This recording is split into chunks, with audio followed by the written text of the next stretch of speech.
ছাত্ৰ ছাত্ৰীসকল আজি আমি ধাতুৰ পানীৰ সৈতে বিক্ৰিয়া কৰি চাম এই পৰীক্ষাটো আমি কৰিবৰ কাৰণে সোডিয়াম ধাতু লোৱা হ'ল এটো হ'ল এবিধ সোডিয়াম ধাতু আৰু সোডিয়াম ধাতু কোমল যেহেতু আমি কটাৰীৰে কাটিব পাৰো ইয়াত সোৱা কেনেকৈ আমি কাটিছো আৰু কটাৰ পিছত এই ধাতুটো এটা চিকমিকনি দেখিবলৈ পোৱা যায় ঠিক তেনেকৈ আৰু এবিধ ধাতু লৈছো আমি পটাছিয়াম এইবিধ হল পটাছিয়াম ধাতু এই ধাতু আমি কটাৰীৰে কাটিব পাৰো এটো এবিধ কোমল ধাতু আৰু কাটিলে ধাতুবিধ চিকমিকায় আমি তিনিবিধ ধাতু লৈছো লিথিয়াম সোডিয়াম আৰু পটাছিয়াম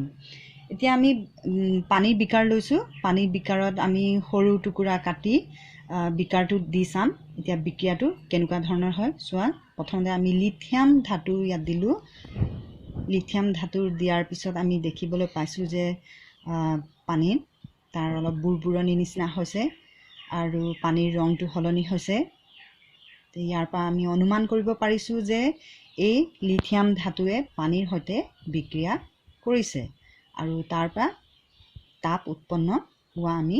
দেখিছো এতিয়া দ্বিতীয়টোত আমি সোডিয়াম ধাতু দিলো সোডিয়াম ধাতু দিয়াৰ লগে লগে দেখিছা পানীৰ সৈতে বিক্ৰিয়া ঘটিছে তাতো তাপ উৎপন্ন হৈছে আৰু তাৰ পৰা ধাতুৰ পৰা ধোঁৱা ওলাইছে দেখিছা তে এতিয়া ইয়াত আমি দুবিধ ধাতু ললো লিথিয়াম আৰু সোডিয়াম এটো হল সোডিয়াম এতিয়া তৃতীয় ধাতু আমি লৈ চাম পটাছিয়াম পটাছিয়ামটো আমি দিয়াৰ লগে লগে তাৰ পৰা হেকে আমি দেখিলো বিক্ৰিয়া হৈছে আৰু এই পৰীক্ষা কৰোতে তোমালোক অতি সাৱধানে কৰিব লাগে যেহেতু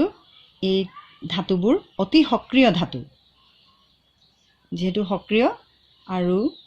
সাৱধানে আমি পৰীক্ষা কৰি চাব লাগে তো ইয়াৰ পৰা আমি গম পালো যে সোডিয়াম ধাতু পানীৰ সৈতে বিক্ৰিয়া কৰে আৰু তাকে এই ধাতুবোৰ অতি সক্ৰিয় হোৱাৰ বাবে ই অক্সিজেন আৰু পানীৰ সৈতে প্ৰবলভাৱে বিক্ৰিয়া কৰাৰ বাবে তাক আমি কি কৰো